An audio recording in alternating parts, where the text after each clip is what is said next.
7h-9h, les matins de France Culture, Guillaume Erner. C'est un délit du droit français qui vise aujourd'hui deux figures de la Macronie. Éric Dupond-Moretti, le garde des Sceaux, Alexis Kohler, le secrétaire général de l'Élysée. Tous deux sont mis en examen pour prise illégale d'intérêt. Que leur est-il reproché ?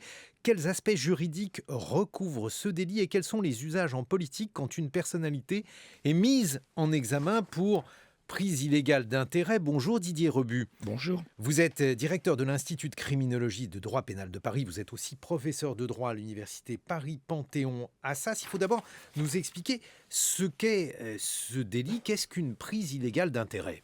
Alors, ce délit, c'est un délit donc, qui est prévu dans une section du Code pénal qu'on appelle les manquements au devoir de probité. Avec la corruption, le trafic d'influence, le favoritisme. Et c'est un délit qui punit un agent public qui manque à ses devoirs dans l'exercice de ses fonctions. Donc il faut que la personne ait une qualité publique et il faut que ce qu'on lui reproche soit un acte accompli dans l'exercice de ses fonctions, un manquement à ses devoirs qui consiste à avoir eu un intérêt qui lui est personnel dans une décision qu'il a prise dans le cadre de ses fonctions, donc dans le cadre de la mission publique qu'il avait à exercer. Alors c'est à la fois très large parce que ça peut, j'imagine, recouvrir des comportements très variés, mais finalement le sens de ce délit, c'est quelqu'un qui est détenteur d'une autorité publique et qui ne s'en sert pas au profit du bien commun. Alors, c'est un petit peu plus complexe que ça, c'est-à-dire que la jurisprudence, et ça l'a fait longtemps que ça a été relevé, donc c'est pas propre à la situation actuelle, c'est une jurisprudence qui est déjà à quelques dizaines d'années, est assez extensive, au sens où elle considère que, il peut tout à fait y avoir un acte qui a été pris dans l'intérêt général. L'acte peut avoir été pris dans l'intérêt général, mais dès lors que la personne qui prend cet acte, qui décide cet acte, a également un intérêt personnel dans cet acte, il y a prise illégale d'intérêt. C'est-à-dire que c'est un délit qui ne sanctionne pas seulement les conflits d'intérêts, mais on l'a dit également les situations de convergence d'intérêts. Pourtant, des convergences d'intérêts, il peut y en avoir éventuellement dans ces conditions. En fait, comment faire en sorte qu'un agent détenteur donc d'une autorité publique ne commette pas une prise illégale d'intérêt si ses intérêts, par hasard, convergent avec la décision qu'il doit prendre, Didier Rebut ? C'est la jurisprudence depuis quelques dizaines d'années. Elle est très sévère, elle est très stricte dans ce domaine.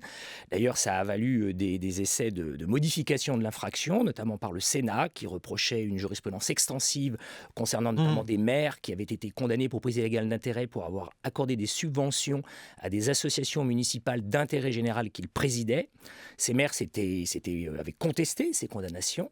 La Cour de cassation a dit que cela n'était pas en cause, peu importe qu'ils ne s'étaient pas enrichis, peu importe que leur décision servait l'intérêt général, du moment qu'ils avaient un intérêt personnel, il y avait infraction. Donc c'est une infraction assez large due à la jurisprudence qui n'est pas actuelle, jurisprudence qui est déjà ancienne. Alors on va prendre ces deux affaires. On va commencer tout d'abord par le garde des Sceaux, Éric Dupond-Moretti. Que lui est-il reproché ? Pourquoi la Cour de justice de la République l'inquiète-t-il ? Alors, d'après ce que l'on sait, moi je ne connais pas le dossier, c'est ce qui est rapporté dans les médias.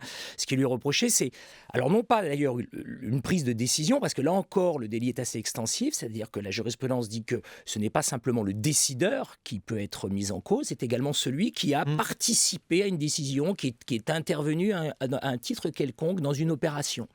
Donc ce qui lui est reproché, c'est d'avoir, je crois d'après ce qu'il dit, non pas décidé, parce que ce n'est pas lui qui avait décidé, c'était Madame Nicole Belloubet, mais d'avoir, disons, poursuivi un processus qui était engagé et les magistrats de la cour de la commission d'instruction considéraient que à partir du moment où cette décision qu'il faisait poursuivre, ce processus auquel il participait concernait des magistrats contre lesquels non pas il avait déposé plainte, mais qui pouvaient être concernés par la plainte qu'il avait précédemment déposée, il y aurait, je dis bien il y aurait parce que tout ça, on est encore dans une situation où les faits ne sont pas établis, on est dans l'instruction, il y aurait prise illégale d'intérêt. Alors, on voit bien sans enrichissement, mais c'est ce que je vous disais précédemment, le délit de prise illégale d'intérêt est totalement déconnecté des questions d'enrichissement. Mais alors, dans ces conditions, qu'est-ce qu'il aurait pu faire, Éric Dupond-Moretti, pour ne pas être accusé de cela, puisque si on vous suit, Didier Rebut, il s'est contenté en fait de prolonger des décisions de son prédécesseur par rapport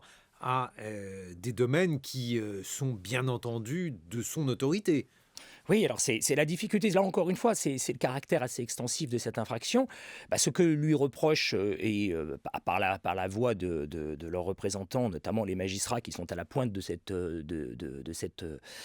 contestation, c'est qu'il aurait dû se déporter, il n'aurait pas dû prendre, il n'aurait pas dû, alors encore une Et fois... alors, qui, dans ce cas-là, aurait pris la décision à sa place? Alors, on a vu ce qui s'est passé, c'est que par la suite, un décret a été pris par lequel c'était monsieur Jean Castex et les services de monsieur Jean Castex qui prenaient ces décisions, qui participaient à cela. Lui conteste avoir pris une décision, je tiens à le préciser. Mais alors, parce que vous dites qu'il le conteste, Didier Rebu. Est-ce que, plus généralement, le problème, ça n'est pas, alors dans ce cas d'espèce, dans le cas d'Éric Dupond-Moretti, avoir nommé quelqu'un qui était avocat et qui va se retrouver face à des personnes devant lesquelles il a pu plaider, devant des juridictions devant lesquelles il a pu plaider précédemment? Alors, c'est vrai qu'au bout du compte, c'est la question que cela pose. Ça pose dans quelle mesure un avocat pourrait être ministre de la Justice, parce que nécessairement dans ses fonctions, il va à un moment ou à un autre, dès lors qu'il a eu une activité un peu fournie, être confronté à des situations qu'il a pu connaître en tant qu'avocat. D'ailleurs, c'est aussi une partie de sa défense et une partie de ses défenseurs qui consiste à dire qu'il y a là, à travers cette procédure, une contestation qui remettrait en cause la possibilité qu'un avocat puisse être ministre de la Justice, c'est leur argument, et il rappelle le cas de Robert Badinter, pour lequel ça n'a pas été évidemment cette situation. Mais alors, contestation. en droit, est-ce qu'il est possible d'imaginer, par exemple, que quelqu'un ne puisse pas devenir ministre en raison de ses activités passées? Je parle d'activités qui ne seraient pas délictuelles, bien sûr. Oui, c'est tout à fait possible, oui. Tout à fait possible. Il peut y avoir une incompatibilité entre des fonctions que l'on a eues, une activité que l'on a eue et l'exercice d'une fonction ministérielle. Qu'est-il reproché maintenant à Alexis Collère? Alexis Collère est secrétaire général de l'Élysée. Alors d'après encore une fois, je ne connais pas le dossier, ce qu'on peut en lire dans la presse, ce sont des décisions, là encore une fois, non pas qu'il a prises, mais auxquelles il aurait participé, auxquelles il se serait associé lorsqu'il travaillait, il avait des fonctions au sein du port du Havre, avec des contrats qui auraient été conclus avec la société MSC, dont sa mère est la cousine des propriétaires. Donc vous voyez, encore une fois, l'extension du délit, mais qui n'est pas propre à cette situation, je tiens bien, et à la période actuelle, je tiens bien insister là-dessus, c'est-à-dire qu'on non seulement c'est un délit qui saisit des intérêts dits moraux, mais c'est un délit qui punit également des intérêts très indirects. Et alors là aussi, qu'est-ce qu'il aurait pu faire, Alexis Collère? Alors, encore toujours, ce qui, a posteriori, et puis ce que l'on voit, ce qu'exige la jurisprudence, en tout cas ce qu'elle exige, ce qui est la conséquence de l'extension du délit, c'est que les personnes doivent avoir une attitude extrêmement, j'allais dire, c'est même pas une prudence, c'est un principe de précaution absolue. C'est cette extension de l'infraction qui avait d'ailleurs fait dire au professeur Guy Carcassonne, l'un des plus remarquables constitutionnalistes qui existait, qu'on a connu, qui avait lui un regard très critique sur cette extension, puisque je le cite, il disait que le délit de prise illégale d'intérêt, mais ça c'était en 2010 qu'il disait ça, est un délit à caractère stalinien. Oui, effectivement. Que risquent ces deux personnages? Alors, ils risquent 5 ans d'emprisonnement et 500 000 € d'amende. Ce sont des peines assez lourdes dans ce domaine. Plus des peines complémentaires d'interdiction d'exercer des fonctions, etc.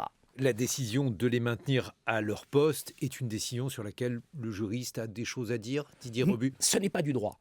C'est purement politique. On peut tout à fait avoir une position politique qui consiste à dire, dès lors qu'une personne est mise en examen, elle ne peut plus exercer ses fonctions, mais le droit ne réclame rien de tel. Je dirais même que le droit, mais ça c'est autre chose, réclamerait presque l'inverse par rapport à la présomption d'innocence.